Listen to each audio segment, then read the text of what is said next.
Bere etxearen eta eskolaren artean, Xanak oso gogoko dituen hainbat gauza daude. Lehendabizi, txirristak hiribil gorri bat duen parke batetik pasatzen dira. Ondoren, aititxarekin bolo-jokoan ibiltzeko erabiltzen duten zelaitxo baten ondotik eta jarraian eskuinetara hartu eta gehien maite duena dago. Zebra bide luze bat. Munduko zebra biderik luzena dela diote beti Xana. Eta bere lagunek zebra bidearen alde batean jarri eta ezinezkoa baita beste aldea ikustea. Eta egunero, zebra bide horretara iristean jolas bat egitea gustatzen zaio. Amatxo, ezin dira marra beltzak zapaldu, eta beste alderaino marra beltzik zapaldu gabe iristen banaiz, hegoak aterako zaizkit ikastolaraino egan eginez joateko. Eta hortxe joaten da Xana egunero zebra bide bukaeratik ikastolaraino. Besoak astinduz, hegazti bat dela imaginatuz. Batzuetan txori txiki bihurtzen da, eta besoak ia gorputzetik zabaldu gabe azkar mugitzen ditu gora eta behera. Beste batzuetan ordea putrearen paperean sartzen da eta besoak alik eta luzatuen eramaten ditu, planeatzen joango balitz bezala. Gaurkoan ordea gauza zoragarri bat gertatu da. Zebra bidea marra beltzik zapaldu gabe igaro duenean, bai, ez duzue sinetsiko, baina zebra bidea marra beltzik zapaldu gabe igaro duenean, hegoak atera zaizkio Xanari. Bi hego handi eta eder. Lepoaren atzealdean hasi eta belaun pareainoko luzera dute. Erdialdeko luma marroiskak dira. Hegoen ertzak luma txuri handi distiratsuz osaturik daude, eta berealdeko muturrean luma gorri luze bat dago.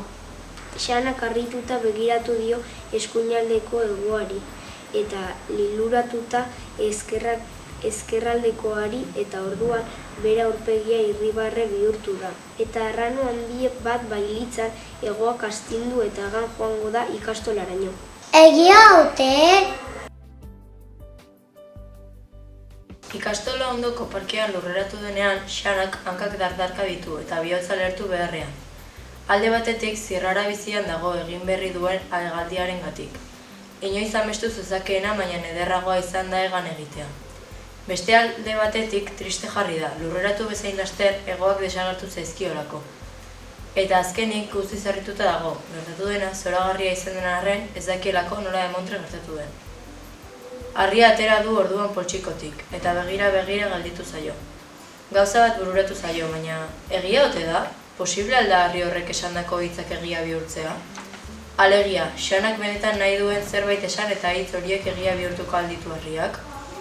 Frogatu egin behar dut, eta hau guztia harriarengatik esan den, pentsatu du Xanak. Ingurura begira jarri da, ez daki zer egin harriak funtzionatzen duen ikusteko.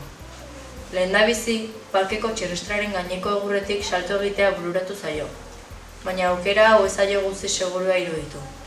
Zeren eta egorik aterako ez balitz, segurako zartakoa emango luke lurraren kontra, burua usteko adinakoa.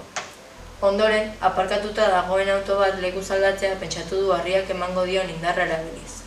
Baina aukera hau ere ahaztu egin du. Horretan ari den bitartean autoko jabea azalduko balitz berarekin haserretuko litzateke. Zaila egiten ari zaio fundamentuzko proba bat pentsatzea. Halako batean ur putzu handi bat ikusi du iturri baten ondoan, eta ideia bat bururatu zaio. Jarri da Xana putzuaren alde batean eta gautz irmoz esan du. Putzuaren gainetik salto egingo dut. Itxi ditu begiak, estutu ukabilak eta kontatzen hasi da. 1, 2, eta geldirik dago Xana. Eta putzudea arautzen banaiz, pentsatu du.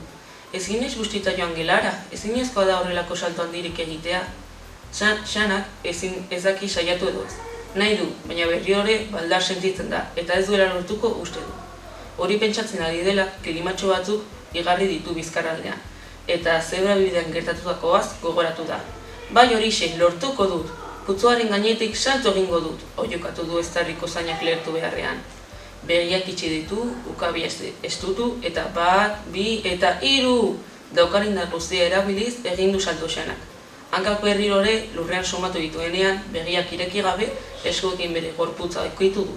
Lehendabizi, bularraldea lehorra dagoen baieztatu du eta ondoren hankak eta oinak igurtzi ditu. Salto egin aurretik bezain lehor dagoela ikustean, harria gogoreztu du esku artean.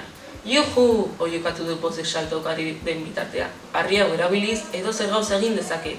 Zoriontasunez gainezka, herriari mutxu bat eman dio eta ikastolara sartu da korrika batean.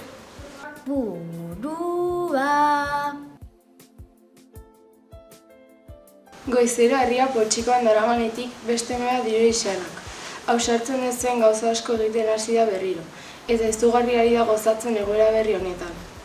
Gaurko jolas orduan, adibidez, lagunak ikusi ditu baloia hartzen eta eratxeraukekin futbol zelairantz joaten. Beraiek zaharragoak dira, eta normalean irabazi egiten dute. Horregatik, olakoetan, Xanak nahiago du begira gelditzea. Gaur desberdin ikuste ditu gauzak. Futbolan jolastu eta honena izango naiz, eta pausa bizian murgildua lagun artean. Esan daiteke, inoiz ez bezala ibili dela baloiaren atzetik korrika. Golik ez du sartu, eta gainera, azkenean, bere taldea galdu egin du. Baina berak oso ondo pasatu du, eta primeran sentitzen da alduen gauzak egin dutelako, eta benetan ondo jokatu dela pentsatzen duelako. Ostegun arratsalde euritsu eta haizetsu dabil. Aterkia ateratzea alferrik den arratsalde horietako bat da.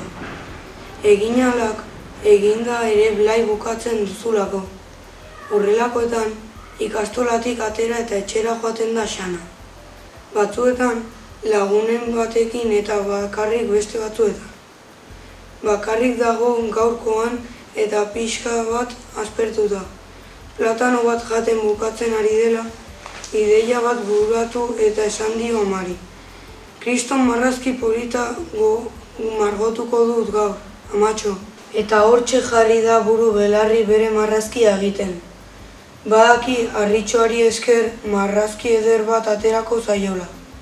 Beraz, inongo kezkarik gabe jardun du kolore asko erabiltzen. Bukatzean egiaztatu du.